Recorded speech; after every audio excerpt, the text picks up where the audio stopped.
한 장례식장. 비가 내리는 칠흑 같은 밤이었다. 창밖으로는 빗방울이 창문을 두드리는 소리가 간간히 들려왔고 장례식장 안은 무거운 침묵에 휩싸여 있었다. 이곳에서 고 김미연 씨의 장례식이 진행되고 있었다. 32살의 나이에 갑작스러운 교통사고로 세상을 떠난 그녀는 8개월 된 태아를 품고 있었다. 두 생명이 한꺼번에 사라진 비극적인 사고였다. 장례식장의 구석에 서 있던 형사 강도윤은 무거운 표정으로 상황을 지켜보고 있었다. 그는 김미연의 사고를 조사하는 담당 형사였다. 단순한 교통사고로 처리된 이 사건에는 뭔가 이상한 점이 있었다. 사고 현장에는 미연의 차량 외에 다른 차량의 흔적이 없었고 도로 상황도 양호했다. 그럼에도 그녀의 차는 가드레일을 들이받은 채 발견되었다.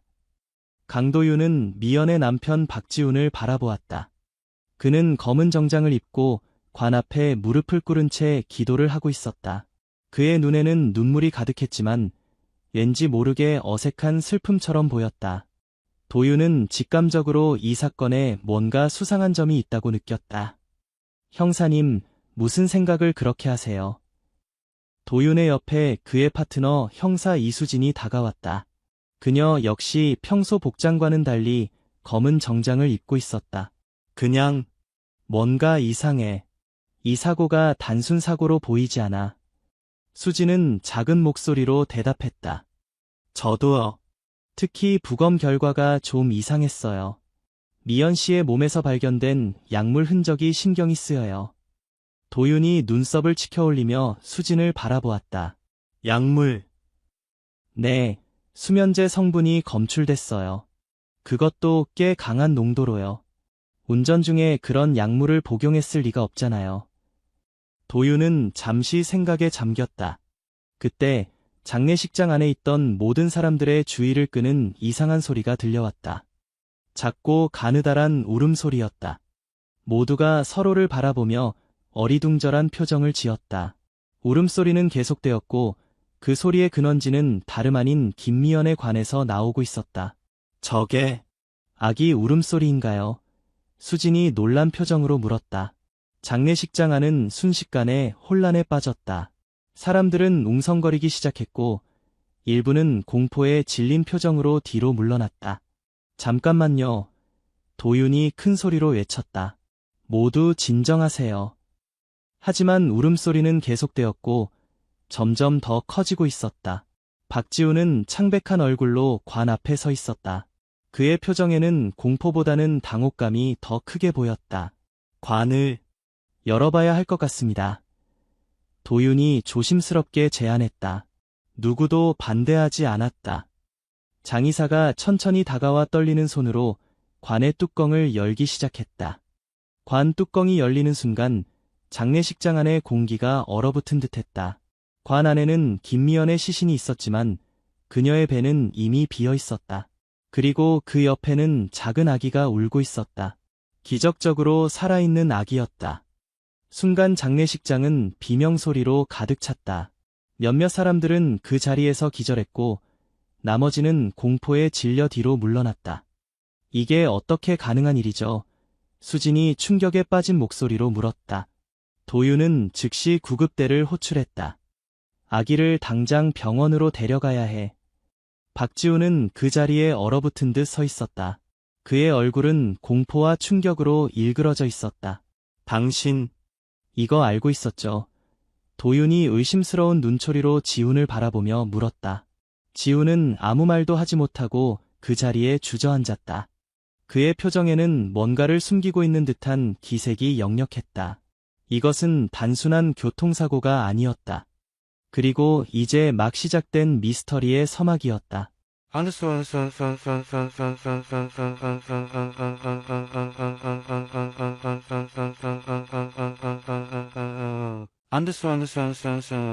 구급대원들이 아기를 데리고 떠난 후 장례식장은 경찰들로 가득 찼다. 도윤과 수진은 박지훈을 별도의 방으로 데려가 조사를 시작했다. 박지훈 씨, 설명해 주실 수 있을까요? 어떻게 이런 일이 가능한 건가요? 도윤이 침착하게 물었다. 지훈은 고개를 푹 숙인 채 대답했다. 저도 모르겠어요. 이게 어떻게 된 일인지. 당신 아내가 사고로 사망했을 때 태아도 함께 사망했다고 병원에서 확인했습니다. 그런데 어떻게 아기가 살아있을 수 있죠? 수진이 날카롭게 물었다. 지우는 말을 더듬었다. 정말 모르겠어요. 저도 충격이에요. 도윤은 지훈의 눈을 똑바로 바라보며 말했다. 박 씨, 우리가 당신 아내의 사고를 재조사하고 있다는 걸 알고 계셨나요? 단순 교통사고로 보기에는 이상한 점이 너무 많았거든요. 지훈의 얼굴이 굳어졌다. 무슨 말씀이신지. 아내분의 혈액에서 수면제 성분이 검출됐어요. 그것도 상당히 고농도로요. 운전 중에 그런 약물을 복용했을 리가 없죠. 누군가 의도적으로. 수진의 말에 지훈이 끼어들었다. 그건 제가 아니에요. 저는 미연이를 사랑했어요. 우리는 아이를 기다리고 있었다고요. 도윤은 차분히 말을 이어갔다. 그럼 설명해 주세요. 어떻게 사망 판정을 받은 태아가 살아있을 수 있는지, 그리고 왜 당신 아내의 배는 이미 비어 있었는지. 지우는 잠시 침묵했다가 한숨을 내쉬었다. 사실은 제가 다 아는 건 아니에요. 하지만 미연이가 사고 전에 이상한 전화를 받았어요. 그 뒤로 계속 불안해했죠. 어떤 전화였죠? 수진이 물었다. 누군가 우리 아이를 위협했어요. 그 아이는 태어나선 안 된다는 식의 말을. 미연이는 너무 무서워했어요. 하지만 누구인지는 말해주지 않았어요. 도윤과 수진은 서로 눈빛을 교환했다. 이 사건은 점점 더 미스터리해지고 있었다. 박 씨, 혹시 김미연 씨가 특별한 연구나 프로젝트에 참여하고 있었나요? 도윤이 물었다. 지훈이 놀란 표정으로 도윤을 바라보았다. 어떻게 아셨죠? 미연이는 유전자 연구원이었어요. 최근에 무언가 중요한 발견을 했다고 했는데 자세한 내용은 말해주지 않았어요. 수진이 메모를 하며 물었다. 어느 연구소에서 일하셨죠? 미래생명과학연구소요. 국가에서 지원하는 비밀 프로젝트였어요. 도윤은 자리에서 일어났다. 박 씨, 당분간 경찰서에 남아 계셔야 할 것 같습니다. 추가 조사가 필요해요. 장례식장 밖으로 나온 도윤과 수진은 복잡한 표정으로 서로를 바라보았다. 미래생명과학연구소라. 왜 이름이 익숙하지? 도윤이 중얼거렸다. 수진이 휴대폰을 꺼내 검색했다.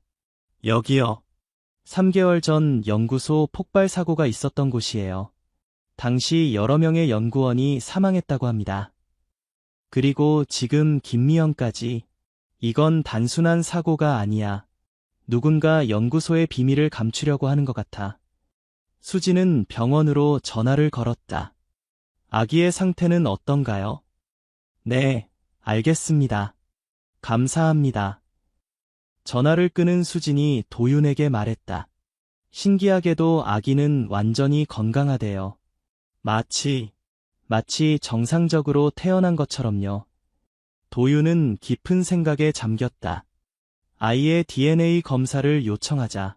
그리고 미래생명과학연구소로 가봐야겠어. 이것은 단순한 살인 사건이 아니었다. 더 큰 음모가 숨겨져 있었고 그 중심에는 기적적으로 살아남은 아기가 있었다.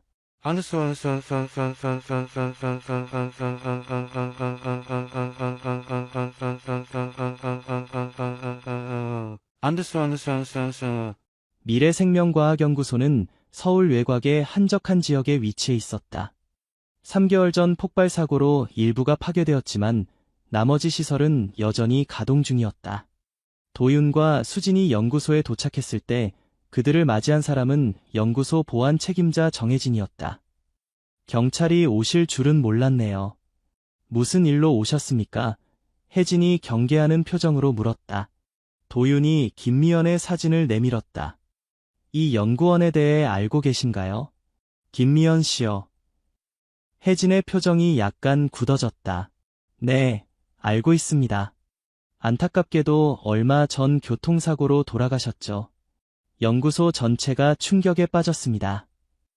그녀가 어떤 연구를 하고 있었는지 알 수 있을까요? 수진이 물었다. 혜진이 머뭇거렸다. 죄송합니다만 그건 국가 기밀에 해당하는 사항입니다. 영장 없이는 공개할 수 없어요. 도윤은 침착하게 말했다. 김미연 씨의 죽음이 단순 사고가 아닐 가능성이 높습니다. 그리고 그녀의 태아가 살아있었어요. 혜진의 얼굴이 창백해졌다. 뭐라고요? 그게 무슨... 오늘 장례식에서 관 안에서 아기 울음소리가 들렸고 살아있는 아기를 발견했습니다. 설명해 주실 수 있나요? 혜진은 잠시 말을 잃은 듯했다. 그러다 갑자기 결심한 듯 말했다. 따라오세요. 김민준 박사님을 만나봐야 할 것 같네요. 그들은 연구소 깊숙한 곳으로 안내되었다. 보안 게이트를 여러 개 통과한 후 마침내 특별 프로젝트 구역이라고 표시된 문 앞에 도착했다. 혜진이 인터폰을 눌렀다. 민준 박사님, 경찰에서 오셨습니다. 김미연 연구원 건으로요. 네, 긴급 상황입니다. 문이 열리고 50대로 보이는 남자가 그들을 맞이했다. 김민준 박사는 피곤해 보였지만 날카로운 눈빛을 가지고 있었다. 들어오세요. 그들이 들어간 공간은 최첨단 연구실이었다. 벽면을 따라 각종 의료 장비와 컴퓨터가 배치되어 있었고 중앙에는 의료용 침대 여러 개가 놓여 있었다. 김미연의 아기가 살아있다고요. 민준 박사가 바로 본론으로 들어갔다. 도윤이 고개를 끄덕였다. 네, 그리고 우리는 설명을 듣고 싶습니다. 민준 박사는 한숨을 쉬었다. 앉으세요. 긴 이야기가 될 것 같네요. 그는 컴퓨터를 켜고 화면에 몇 가지 이미지를 띄웠다. DNA 구조처럼 보이는 것들이었다. 우리 연구소는 인간 유전자 치료법을 연구해왔습니다. 특히 태아기 유전병을 치료하는 기술을 개발 중이었죠. 김미연은 이 프로젝트의 핵심 연구원이었습니다. 수진이 물었다. 그게 아기와 무슨 관련이 있나요? 민준 박사가 계속 말을 이어갔다. 미연은 임신 중에도 연구를 계속했어요. 그러던 중 그녀는 혁신적인 발견을 했습니다. 태아의 세포를 재생성하는 방법을 찾아낸 거죠. 재생성이라니요? 도윤이 물었다. 쉽게 말하자면 죽은 세포를 다시 살릴 수 있는 기술입니다. 아직 초기 단계였지만 성공 가능성이 높았어요. 수진이 충격받은 표정으로 말했다. 그럼 김미연의 아기는... 민준 박사가 고개를 끄덕였다. 맞습니다. 미연은 자신의 태아에게 그 기술을 적용했을 가능성이 높아요. 아마도 자신이 위험하다는 걸 느끼고 아이만이라도 살리려고 했던 것 같습니다. 그럼 왜 그녀를 죽였죠? 도윤이 날카롭게 물었다. 민준 박사가 놀란 표정으로 그들을 바라보았다. 죽였다고요?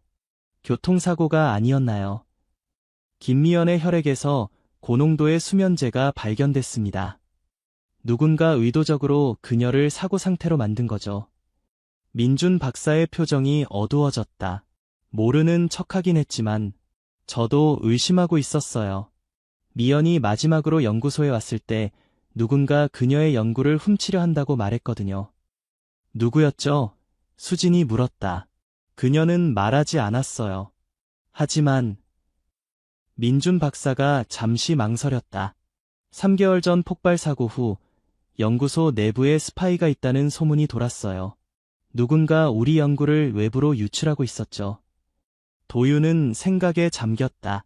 박사님, 김미연의 연구 자료를 볼 수 있을까요? 민준 박사가 고개를 저었다. 그게... 사고 직후 그녀의 모든 자료가 삭제되었어요. 누가 했는지는 모르겠지만 데이터 서버에서 완전히 지워졌습니다. 의도적으로요? 수진이 물었다. 분명히요. 그리고 더 이상한 건... 민준 박사가 목소리를 낮췄다. 폭발 사고 후 사망한 연구원들 중 2명도 미연과 같은 프로젝트에 참여하고 있었다는 거예요. 도윤과 수진은 서로를 바라보았다. 이것은 단순한 살인이 아니라 조직적인 음모였다. 박사님, 혹시 이 연구에 관심을 가질 만한 외부 단체나 기업이 있을까요? 도윤이 물었다. 민준 박사의 눈빛이 흔들렸다. 여러 곳이 있겠죠. 이 기술이 완성되면 인류 의학 역사를 새로 쓰게 될 테니까요. 하지만 그가 목소리를 더 낮췄다. 가장 의심스러운 건 새생명이라는 의료 기업이에요. 6개월 전부터 우리 연구원들에게 접근해 스카우트 제의를 하고 있었거든요. 도윤이 메모했다. 새생명. 알겠습니다. 조사해 보겠습니다. 그때 도윤의 휴대폰이 울렸다. 병원에서 온 전화였다. 네, 강도윤입니다. 뭐라고요? 알겠습니다. 지금 바로 가겠습니다. 전화를 끄는 도윤의 표정이 굳어졌다. 방금 병원에서 연락이 왔어요. 누군가 아기를 납치하려고 했답니다.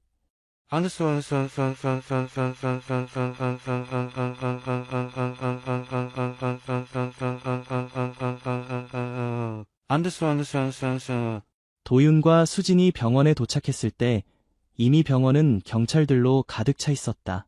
신생아실 앞에는 경비가 강화되어 있었고 관계자 외에는 출입이 통제되고 있었다. 상황이 어떻게 됐나요? 도윤이 현장을 지휘하는 경찰에게 물었다. 약 30분 전 간호사 복장을 한 여성이 신생아실에 침입했습니다. 아기를 데려가려던 순간 간호사가 발견하고 소리를 질렀죠. 범인은 도주했습니다. CCTV는요? 확보했습니다. 하지만 범인은 마스크와 모자로 얼굴을 가리고 있었어요. 도윤은 신생아실로 향했다. 김미연의 아기는 특별 보호실에 있었고 문 앞에는 경찰이 지키고 있었다. 아기는 평화롭게 자고 있었다. 너무나 작고 연약해 보였지만 동시에 기적 그 자체였다. DNA 검사 결과는 나왔나요? 도윤이 담당 의사에게 물었다. 의사가 고개를 끄덕였다. 네, 확실히 김미연 씨와 박지훈 씨의 아이가 맞습니다. 하지만요? 아이의 DNA에 이상한 점이 있어요. 일부 유전자가 조작된 것처럼 보입니다. 도윤과 수지는 놀란 표정으로 서로를 바라보았다. 어떤 식으로 조작됐다는 건가요? 수진이 물었다. 의사가 태블릿을 꺼내 화면을 보여주었다. 이 부분이에요. 정상적인 신생아의 DNA와 비교했을 때 이 아이는 몇몇 부분이 완전히 다릅니다. 마치 향상된 것처럼요. 향상이라뇨? 단순히 말하자면 이 아이는 일반 아이들보다 더 강한 면역체계와 세포 재생 능력을 가지고 있을 가능성이 높습니다. 유전적으로 업그레이드된 거죠. 도윤은 깊은 생각에 잠겼다. 김미연이 자신의 아이에게 실험을 한 겁니까? 의사가 머리를 극적였다. 정확히는 모르겠습니다. 하지만 이런 종류의 유전자 조작은 매우 고급 기술을 필요로 해요. 개인이 할 수 있는 수준이 아닙니다. 그때 수진이 CCTV 영상을 확인하고 돌아왔다. 도윤 선배, 뭔가 발견했어요. 그녀는 휴대폰을 꺼내 영상의 한 장면을 보여주었다. 범인의 손목에 특이한 문신이 있었다. 이 문신, 어디서 본 것 같아요. 도윤이 자세히 보았다. 문신은 뱀과 DNA 나선형이 얽혀있는 모양이었다. 잠깐, 이건... 도윤이 갑자기 기억났다는 듯 말했다. 미래생명과학연구소의 보안 책임자 정혜진의 손목에 있던 문신이에요. 수진의 눈이 커졌다. 그럼 연구소 내부 사람이... 도윤은 즉시 전화를 걸었다. 본부에 연락해서 정혜진을 체포하라고 지시하세요. 그리고 박지훈도 다시 조사해야겠어요. 병원을 나서는 길에 도윤은 문득 불안감을 느꼈다. 이 사건은 점점 더 깊은 곳으로 빠져들고 있었다. 그리고 그 중심에는 기적적으로 살아난 아기가 있었다.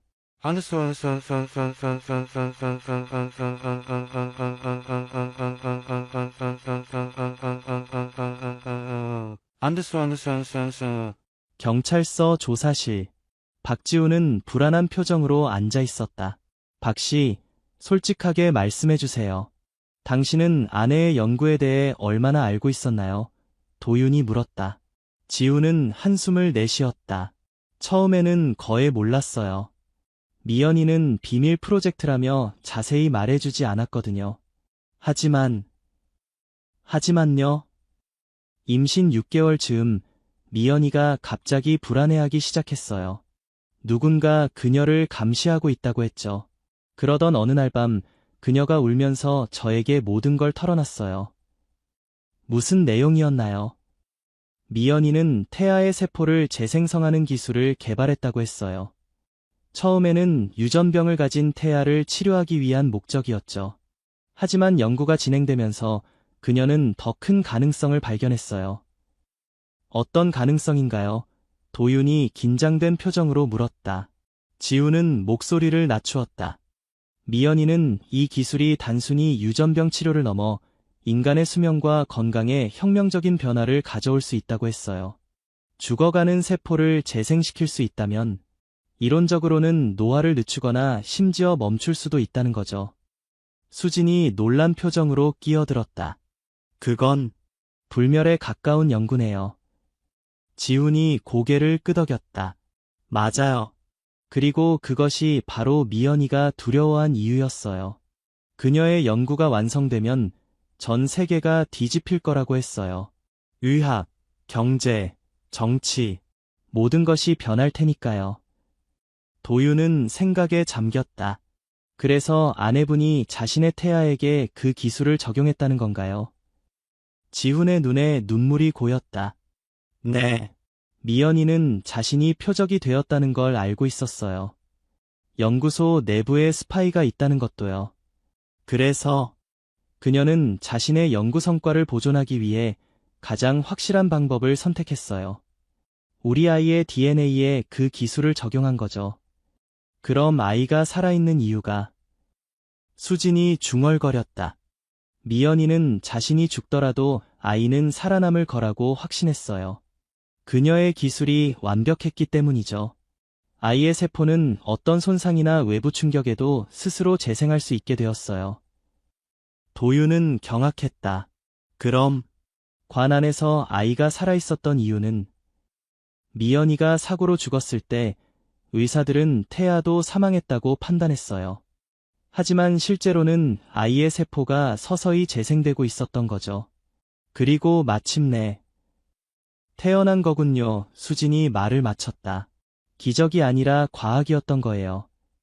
지우는 고개를 끄덕였다. 미연이는 마지막으로 저에게 말했어요. 우리 아이는 특별해. 절대로 그들에게 넘겨주면 안 돼, 라고요. 그들이 누구인지는 말하지 않았나요? 도윤이 물었다. 아니요. 하지만 연구소 내부의 누군가가 새생명이라는 의료기업과 연결되어 있다고 의심했어요. 도윤과 수진은 서로를 바라보았다. 미래생명과학연구소의 보안 책임자 정혜진과 새생명 기업 사이에 어떤 연결고리가 있을 가능성이 높아 보였다. 박 씨, 당신이 이 모든 걸 알고 있었다면 왜 처음부터 말하지 않았나요? 도윤이 의심스러운 눈초리로 물었다. 지훈의 눈에 공포가 스쳤다. 그들이 저도 감시하고 있었어요. 제가 뭔가 알고 있다는 사실을 그들이 알면 저와 아이 모두 위험할 거라고 생각했어요.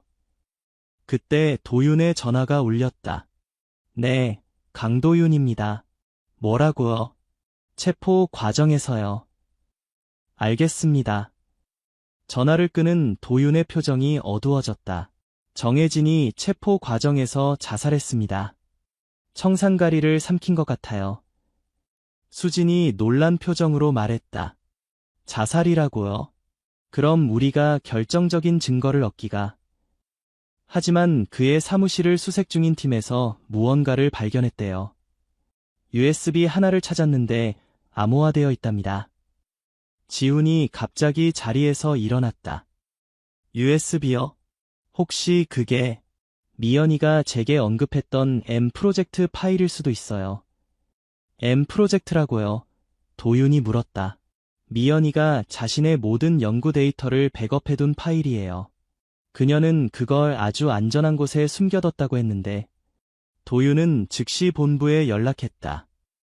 USB의 암호 해독을 최우선으로 해주세요. 그리고 박지훈 씨의 보호를 강화해 주십시오. 그와 아이 모두 24시간 경비가 필요합니다.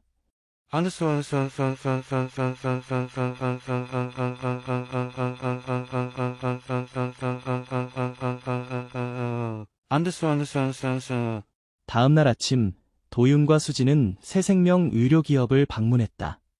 서울 강남 한복판에 위치한 이 기업의 본사는 고급스러운 유리 건물이었다.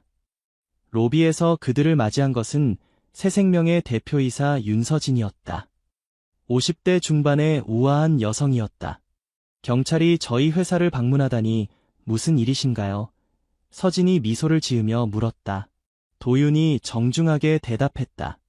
김미연 연구원의 사망 사건을 조사 중입니다. 혹시 그녀를 알고 계셨나요? 서진의 표정이 진지해졌다. 물론이죠.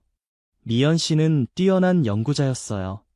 저희도 그녀를 스카우트하려고 여러 번 시도했지만 번번이 거절당했죠. 그녀의 죽음은 정말 안타까운 일이에요. 윤 대표님, 혹시 미래생명과학연구소의 보안 책임자 정혜진 씨와 연락하신 적이 있으신가요? 수진이 물었다. 서진의 눈동자가 잠시 흔들렸다. 정혜진이요? 직접적인 연락은 없었던 것 같은데요. 왜 그런 질문을 하시죠? 정혜진 씨가 어제 체포 과정에서 자살했습니다. 그리고 그의 사무실에서 중요한 데이터가 발견됐어요. 도윤이 말했다. 서진의 표정이 굳어졌다. 자살이라고요? 정말 충격적인 소식이네요. 하지만 그게 저희 회사와 무슨 관련이 있는지. 수진이 휴대폰을 꺼내 사진 한 장을 보여주었다. 정혜진의 은행 계좌 내역이었다. 지난 6개월간 정혜진 씨의 계좌로 상당한 금액이 입금됐습니다. 송금인은 새생명 R&D로 되어 있네요. 서진은 잠시 말을 잃은 듯했다. 그러다가 깊은 한숨을 내쉬었다. 좋아요. 솔직히 말하겠습니다. 네, 저희는 정혜진 씨와 접촉했어요. 하지만 살인이나 음모 같은 건 아니었어요. 그럼 뭐였나요? 도윤이 물었다. 단순한 산업 스파이죠. 저희는 미래생명과학연구소의 연구 동향을 파악하고 싶었어요. 특히 김미연 연구원의 프로젝트에 관심이 많았죠. 정혜진 씨는 그저 정보를 제공하는 역할이었을 뿐이에요. 그런데 왜 그가 자살했을까요? 수진이 날카롭게 물었다. 서진이 당황한 표정으로 대답했다. 정말 모르겠어요. 아마도 자신의 배신 행위가 발각될까 두려웠던 게 아닐까요? 도윤은 서진의 눈을 똑바로 바라보며 말했다. 윤 대표님, 김미연 연구원이 개발한 기술에 대해 얼마나 알고 계신가요? 서진의 표정이 미묘하게 변했다. 세포 재생 기술 말인가요? 네, 알고 있죠. 그건 의학계의 성배와 같은 존재예요. 누구나 탐낼 수밖에 없는 기술이죠. 그리고 그 기술이 이미 성공적으로 적용된 사례가 있다는 것도 알고 계셨나요? 도윤이 압박했다. 서진이 놀란 표정을 지었다. 무슨 말씀이신지. 김미연의 태아가 살아있습니다. 그녀는 자신의 아이에게 그 기술을 적용했고 성공했어요. 서진의 얼굴이 창백해졌다. 그녀는 잠시 말을 잃은 듯했다가 이내 평정을 되찾았다. 그건 정말 놀라운 소식이네요. 하지만 그게 저와 무슨 관련이 있나요? 도윤이 차갑게 말했다. 어제 병원에서 누군가 그 아이를 납치하려고 했어요. 범인의 손목에는 뱀과 DNA가 얽힌 문신이 있었죠. 정혜진 씨와 같은 문신이요. 서진은 잠시 침묵했다. 그녀의 표정은 읽기 어려웠다. 형사님, 저는 정혜진 씨가 그런 극단적인 행동을 했다면 정말 충격받았습니다. 하지만 그건 분명 그의 개인적인 판단이었을 거예요. 저희 회사는 절대 불법적인 일에 관여하지 않습니다. 도윤은 내심 실망했다. 명백한 증거 없이는 서진을 압박하기 어려웠다. 알겠습니다. 하지만 수사가 계속되는 동안 해외 출국은 자제해 주셨으면 합니다. 서진이 미소를 지었다. 물론이죠. 저는 숨길 것이 없으니까요.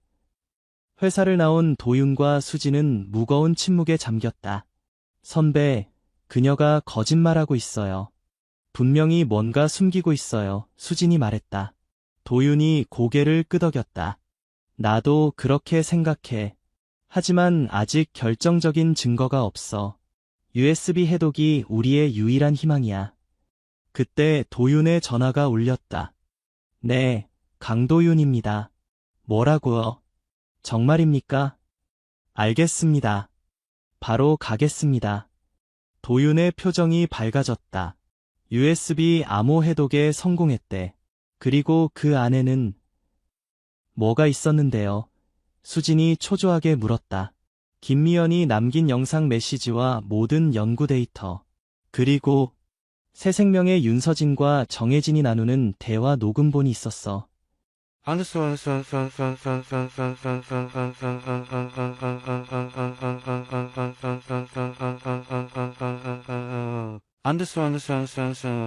경찰서, 도윤과 수진, 그리고 여러 경찰들이 회의실에 모여 김미연이 남긴 영상 메시지를 보고 있었다. 화면 속의 김미연은 창백하고 지쳐 보였지만 그녀의 눈빛은 강인했다. 내 이름은 김미연입니다. 이 영상을 보고 계신다면 아마도 난 이미 세상을 떠났을 겁니다. 그녀는 잠시 숨을 고르더니 계속 말을 이어갔다. 내가 개발한 세포 재생 기술은 인류에게 축복이 될 수도 저주가 될 수도 있습니다. 이 기술이 잘못된 손에 넘어간다면 불평등과 차별이 더 심해질 겁니다. 오직 부자들만이 영원히 살 수 있는 세상, 그런 세상은 지옥일 것입니다. 그녀의 목소리가 떨렸다. 3개월 전 우리 연구팀에서 폭발 사고가 있었습니다. 그건 사고가 아니었어요. 누군가 의도적으로 일으킨 테러였죠. 그 사고로 내 동료 2명이 죽었습니다. 그들은 모두 나와 같은 생각을 가진 사람들이었어요. 이 기술이 독점되어선 안 된다고 믿었던 사람들이죠. 그녀는 화면 밖을 잠시 바라보더니 다시 카메라를 응시했다. 새 생명의 윤서진은 처음부터 내 연구를 노리고 있었습니다. 그녀는 정혜진을 매수해 우리 연구소 내부 정보를 빼내고 있었죠. 난 그들이 내 동료들을 죽였다고 확신합니다. 그리고 이제 그들은 나를 노리고 있어요. 김미연의 눈에 눈물이 고였다. 하지만 난 포기하지 않을 겁니다. 내 연구가 인류를 위해 사용되길 바라니까요. 그래서 난 마지막 선택을 했습니다. 내 뱃속의 아이에게 이 기술을 적용했어요. 내 아이는 이 기술에 살아있는 증거가 될 겁니다. 그리고 USB에는 모든 연구자료와 증거가 들어있어요. 그녀는 결연한 표정으로 말을 마쳤다. 제발 내 아이를 지켜주세요. 그리고 이 기술이 올바르게 사용될 수 있도록 해주세요. 이건 한 사람이나 한 기업이 독점해서는 안 되는 인류의 유산입니다. 영상이 끝나고 회의실은 무거운 침묵에 잠겼다. 이어서 정혜진과 윤서진의 대화 녹음본이 재생되었다. 김미연이 의심하고 있어요. 그녀를 어떻게 해야 할까요? 정혜진의 목소리였다. 그녀의 연구가 완성되기 전에는 건드리지 마세요. 우리는 그 데이터가 필요해요. 윤서진의 차가운 목소리가 들렸다. 하지만 그녀가 이미 자신의 태아에게 그 기술을 적용했다는 소문이 있습니다. 만약 그게 사실이라면 그럼 더 좋죠. 살아있는 증거를 얻게 되는 거니까요. 미연을 제거하고 아이를 확보하세요. 절대 실패해선 안 됩니다. 녹음이 끝나고 모두가 충격에 빠졌다. 이것으로 윤서진을 체포할 수 있겠네요. 수진이 말했다. 도윤이 고개를 끄덕였다. 그리고 김미연의 연구자료는 국가가 보호해야 할 것 같아. 그녀가 원했던 대로 이건 한 기업이 독점해서는 안 돼. 그때 갑자기 경보음이 울렸다. 비상 상황이었다. 뭐야? 도윤이 놀라서 일어났다. 경찰 한 명이 급하게 뛰어들어왔다. 병원에서 긴급 상황입니다. 무장한 남자들이 침입했어요. 도윤과 수진은 즉시 병원으로 달려갔다. 그들이 도착했을 때 병원은 이미 아수라장이 되어 있었다. 특수부대가 투입되어 상황을 통제하려 하고 있었다. 상황이 어떻게 됐나요? 도윤이 현장 지휘관에게 물었다. 약 10분 전 5명의 무장한 남자들이 병원에 침입했습니다. 그들은 김미연의 아이를 노리고 있는 것 같아요. 아이와 박지우는 무사한가요? 네, 다행히 특별보호실은 안전합니다. 하지만 적들이 계속 접근 중이에요. 도윤과 수지는 서로를 바라보았다. 그들은 아이를 지켜야 했다. 김미연의 유산이자 인류의 미래가 걸린 문제였다. 난 특별보호실로 가겠어. 넌 여기서 상황을 파악해. 도윤이 결심한 듯 말했다. 수진이 걱정스러운 표정으로 말했다. 조심하세요, 선배. 도윤은 권총을 점검하고 특별보호실 방향으로 달려갔다. 병원 복도는 이미 대피한 환자들로 인해 텅 비어 있었고 간간히 총성이 들려왔다. 그가 특별보호실 근처에 도착했을 때 충격적인 광경을 목격했다. 윤서진이 박지훈을 총으로 위협하며 아이를 안고 있었다. 거기서요. 도윤이 소리쳤다. 윤서진이 돌아봤다. 그녀의 표정은 차갑고 계산적이었다. 형사님, 방해하지 마세요. 이 아이는 이제 제 것입니다. 아이를 내려놓으세요. 윤서진 씨, 당신은 이미 체포 명령이 내려졌습니다. 김미연 살해와 테러 혐의로요. 서진이 비웃었다. 증거가 있나요? 정혜진은 이미 죽었고 그 USB도 결국 제 손에 들어올 겁니다. 당신이 모르는 게 있어요. 도윤이 차분하게 말했다. 우리는 이미 USB를 해독했어요. 당신과 정혜진의 대화 녹음본, 그리고 김미연의 모든 증거가 확보됐습니다. 서진의 표정이 흔들렸다. 거짓말. 그리고 이 순간에도 당신의 회사는 압수수색 중입니다. 모든 게 끝났어요. 서진은 잠시 망설이더니 갑자기 아이를 덕꽉 안았다. 아니, 아직 끝나지 않았어요. 이 아이만 있으면 다시 시작할 수 있어요. 이 아이의 DNA에는 미래가 담겨 있으니까요. 박지훈이 애원했다. 제발 우리 아이를 내려놓으세요. 그 아이는 무고한 생명이에요. 서진의 눈에 광기가 스쳤다. 무고한 생명. 아니요. 이 아이는 인류 역사를 바꿀 열쇠예요. 내가 평생 찾아온 것이죠. 그때 아기가 울음을 터뜨렸다. 그 울음소리는 처음관 안에서 들렸던 것과 같은 작고 가느다란 소리였다. 서진이 잠시 아이를 내려다보았다. 그 순간의 망설임이 도윤에게 기회를 주었다. 도윤은 재빨리 앞으로 뛰어들어 서진의 팔을 잡았다. 서진은 비명을 지르며 균형을 잃었고 그 과정에서 아이를 떨어뜨릴 뻔했다. 박지훈이 재빠르게 움직여 아이를 받아냈다. 그 순간 서진은 도윤의 얼굴을 향해 총을 겨눴다. 움직이지 마. 하지만 도윤은 이미 서진의 손목을 잡아 총구를 천장으로 향하게 했다. 두 사람 사이에 몸싸움이 벌어졌고 총성이 울렸다. 서진이 바닥에 쓰러졌다. 그녀의 옆구리에서 피가 흘러나오고 있었다. 당신이 모든 걸 망쳤어요. 서진이 고통스러운 표정으로 말했다. 인류의 미래를. 도윤은 아래를 내려다보며 차분하게 대답했다. 아니요, 당신이 망친 거예요. 김미연은 이 기술이 모든 인류를 위한 것이라고 믿었어요. 특권 측만을 위한 게 아니라. 그는 서진의 총을 치우고 수갑을 채웠다. 곧 특수부대원들이 도착해 상황을 통제했다. 박지훈은 아이를 안고 안도의 한숨을 내쉬었다. 정말 감사합니다, 형사님. 도윤은 미소를 지으며 아이를 바라보았다. 그토록 작고 연약해 보이는 생명이 인류의 미래를 바꿀 수 있는 가능성을 품고 있다니 놀라운 일이었다. 이제 어떻게 되는 건가요? 지훈이 물었다. 도윤이 진지한 표정으로 대답했다. 김미연의 연구는 국가가 보호할 겁니다. 그리고 당신과 아이도 특별보호 프로그램에 들어가게 될 거예요. 적어도 당분간은요. 지훈이 고개를 끄덕였다. 미연이가 원했던 대로군요. 그녀는 항상 이 기술이 모든 사람을 위한 것이 되길 바랐으니까요.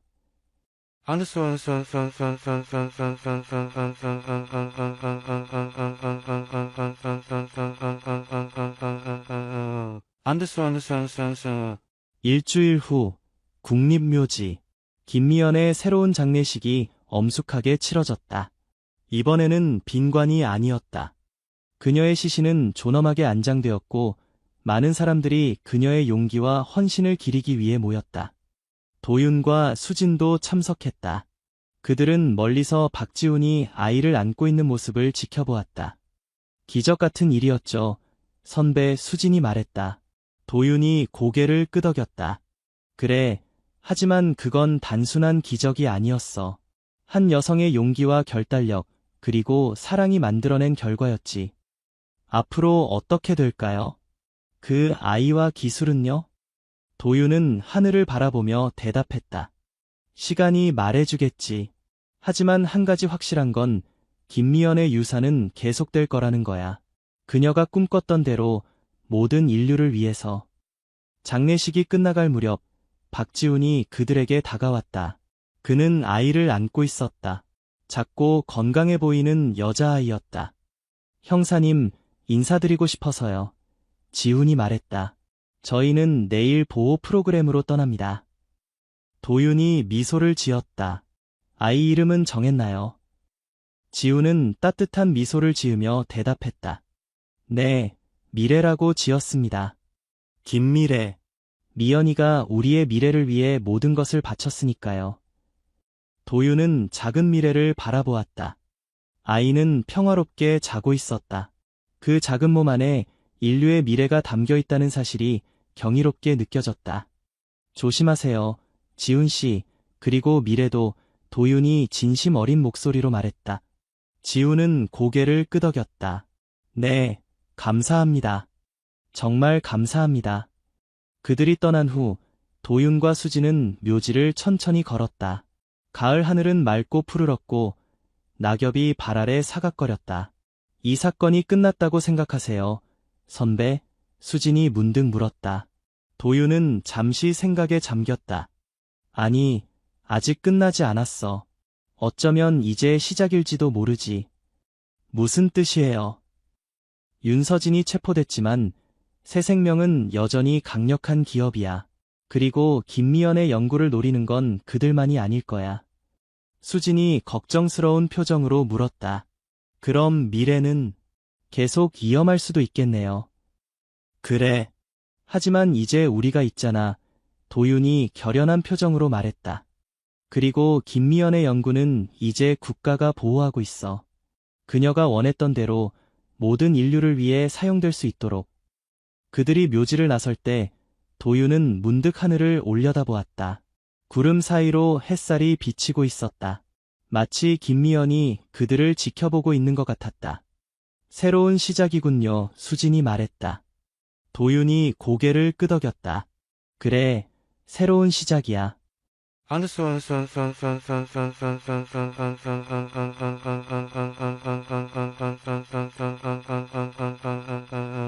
안드스 3년 후 강원도의 한적한 마을. 박지훈은 작은 정원이 있는 집 앞에 서 있었다. 그의 옆에는 이제 3살이 된 미래가 활기차게 뛰어다니고 있었다. 아빠, 저기 봐. 나비야. 미래가 즐겁게 소리쳤다. 지훈은 미소를 지으며 딸을 바라보았다. 미래는 놀랍도록 건강하고 총명했다. 그녀의 특별한 DNA 덕분인지 그녀는 한 번도 아픈 적이 없었고 또래보다 빠르게 성장하고 있었다. 미래야, 곧 손님이 오실 거야. 들어가서 준비하자. 지훈이 딸의 손을 잡았다. 그들이 집으로 들어가려는 순간 한 대의 검은색 세단이 집 앞에 멈췄다. 차에서 내린 사람은 다름 아닌 강도윤이었다. 그는 이제 국가정보원 특별수사팀장이 되어 있었다. 오랜만입니다. 박씨. 도윤이 미소를 지으며 인사했다. 지훈도 반갑게 그를 맞이했다. 형사님, 아니, 이제는 팀장님이라고 불러야 하나요? 도윤이 웃었다. 그냥 도윤이라고 부르세요. 여전히 같은 사람입니다. 미래가 호기심 어린 눈으로 도윤을 바라보았다. 아저씨 누구예요? 도윤이 무릎을 꿇고 미래의 눈높이에 맞추었다. 안녕, 미래야. 난 도윤 아저씨야. 내 엄마의 친구였단다. 미래의 눈이 반짝였다. 엄마의 친구요. 엄마 이야기 해주세요. 도윤과 지우는 서로를 바라보며 미소를 지었다. 그들은 집으로 들어가 따뜻한 차를 마시며 이야기를 나누었다. 그래서 어떤 소식인가요? 지훈이 조용히 물었다. 미래는 거실 한쪽에서 장난감을 가지고 놀고 있었다. 도윤의 표정이 진지해졌다. 김미연의 연구를 바탕으로 한 세포 재생치료법이 첫 임상시험을 통과했습니다. 말기 암 환자 10명 중 8명이 완전 관해 상태를 보였어요. 지훈의 눈에 눈물이 고였다. 정말 놀라운 소식이네요. 미연이가 알면 정말 기뻐했을 거예요. 그녀의 꿈이 실현되고 있는 거죠. 이 기술은 특허 없이 공개됐고 전 세계 연구자들이 함께 발전시키고 있습니다. 김미연이 원했던 대로요. 지훈은 창밖을 바라보았다. 하지만 여전히 위험은 존재하겠죠? 이 기술을 독점하려는 세력들이. 도윤이 고개를 끄덕였다. 그래서 제가 여기 온 겁니다. 새 생명의 잔당들이 움직이기 시작했어요. 그들은 여전히 미래를 노리고 있습니다. 지훈의 얼굴이 굳어졌다. 그럼 우리는 또 도망쳐야 하나요? 도윤이 한숨을 내쉬었다. 아니요, 이제는 더 이상 도망칠 필요가 없습니다. 우리가 그들을 끝내야 할 때가 왔어요. 그리고 그러기 위해서는 미래의 도움이 필요합니다. 지훈이 놀란 표정으로 도윤을 바라보았다. 무슨 말씀이세요? 미래는 겨우 3살밖에 안 된 어린아이예요. 걱정 마세요. 우리는 미래에게 해를 끼치지 않을 겁니다. 다만 그녀의 DNA 샘플이 필요할 뿐이에요. 그것을 이용해 새 생명의 함정을 설치하려고 합니다. 지훈은 잠시 생각에 잠겼다. 그는 딸을 바라보았다. 미래는 순진한 미소를 지으며 인형과 놀고 있었다. 그녀는 특별했다. 그리고 그 특별함 때문에 항상 위험 속에 살아야 했다. 미연이라면 어떤 선택을 했을까요? 지훈이 중얼거렸다. 도윤이 부드럽게 대답했다. 그녀는 진실과 정의를 선택했을 겁니다. 그리고 무엇보다 미래의 안전을 위해서라면 무엇이든 했겠죠. 지훈은 깊은 한숨을 내쉬었다. 알겠습니다. 미래를 위해, 그리고 미연이의 유산을 지키기 위해 돕겠습니다. 도윤이 고개를 끄덕였다. 감사합니다. 이제 우리는 함께 새 생명의 위협을 영원히 끝낼 수 있을 겁니다. 그날 밤 미래가 잠든 후 지훈은 그녀의 방에 앉아 오랫동안 딸을 바라보았다. 미래의 평화로운 숨소리가 방 안을 채웠다. 미연아, 그는 마치 아내가 들을 수 있는 것처럼 속삭였다. 내가 남긴 기적을 지키겠어. 약속할게. 창밖으로 보이는 별빛 아래 새로운 결단과 함께 이야기는 또 다른 장을 향해 나아가고 있었다. 하지만 그것은 또 다른 이야기가 될 것이다.